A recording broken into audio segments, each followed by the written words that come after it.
Folks, can a government aid the formation of militia group within a government or a country?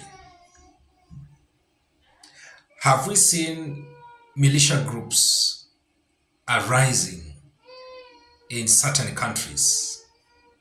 And have we taken time to study, analyze, and clearly see how these militia groups have sprouted, the reasons behind, the motivation behind the, the sprouting of these militia groups?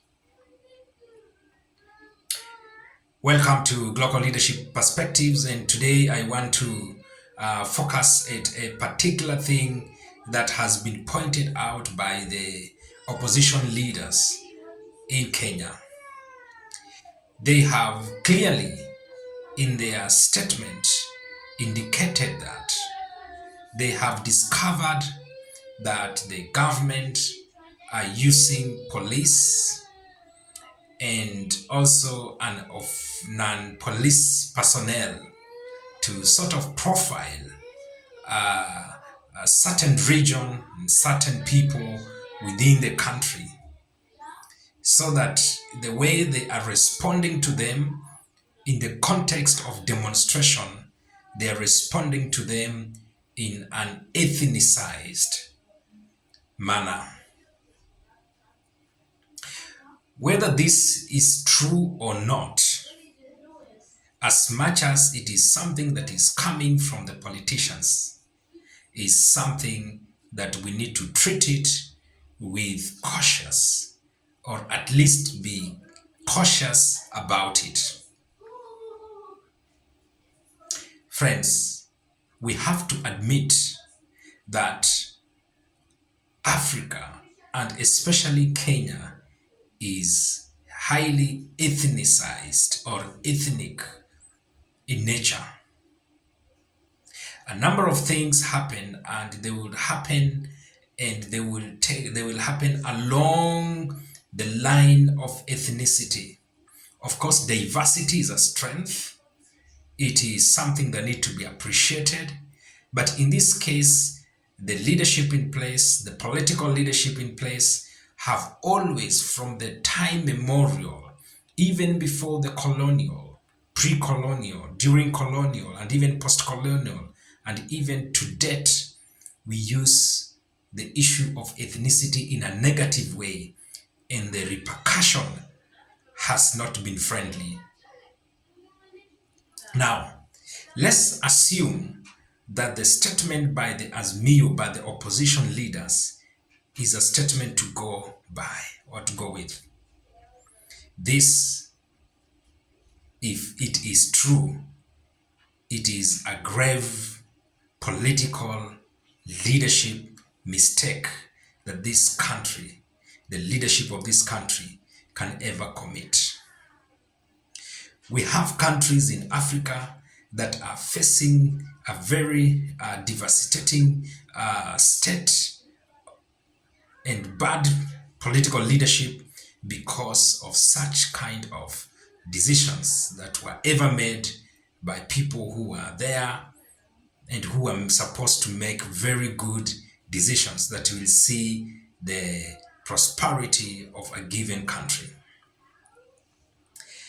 There are reports that there are some part of the country, people were reported, organized, and and to be enjoying the protection of official security apparatus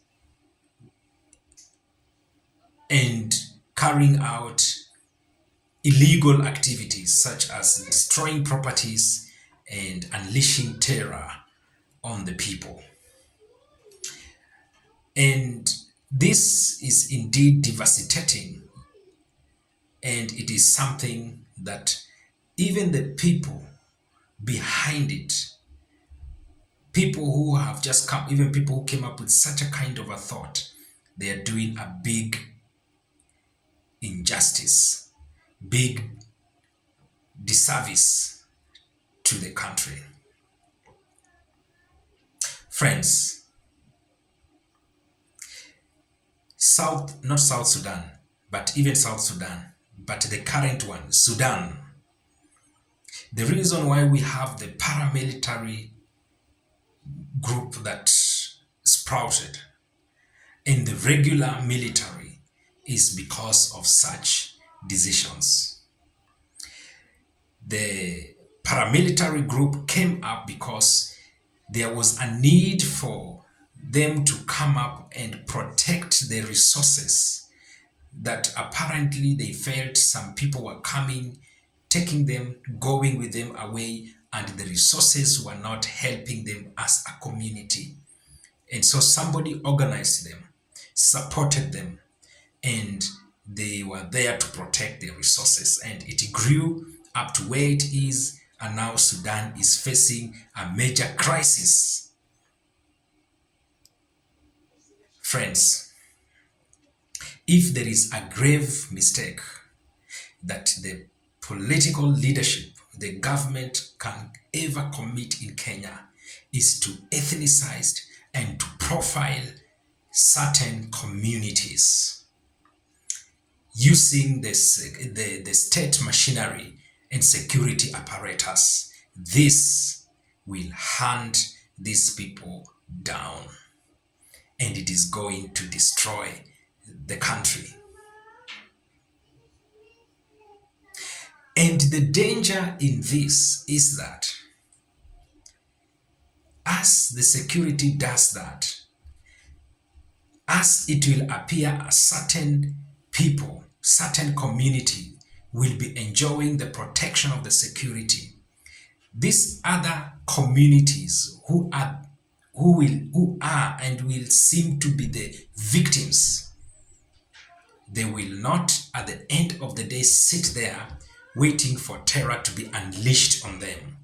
They are going to mobilize, they are going to organize themselves. Somebody somewhere is going to fund them, and they are going to defend themselves. And once that comes up from every region and communities, this will be difficult for the country, for the leadership of the country, especially the security apparatus, to contain and even to delete such kind of a problem. And so if this government is careful, because it appears they are not willing to convince Kenyans with their governance and with their leadership, so as Kenyans can give them a chance for them to offer leadership, they want to use all the orthodox means to ensure that Kenyans subject or submit to their leadership, including using very old and orthodox means of unleashing terror on Kenyans so that they can walk in fear, infringe fear in them, so that they can support your leadership. This will fail, and this will create a major problem, and there will be militia groups all over the country. This is not good for this government. They rather listen now, and they act now, and they provide good leadership now. Otherwise, they're going to create a problem that dealing with it and solving it will be a big mountain. The King bless Kenya.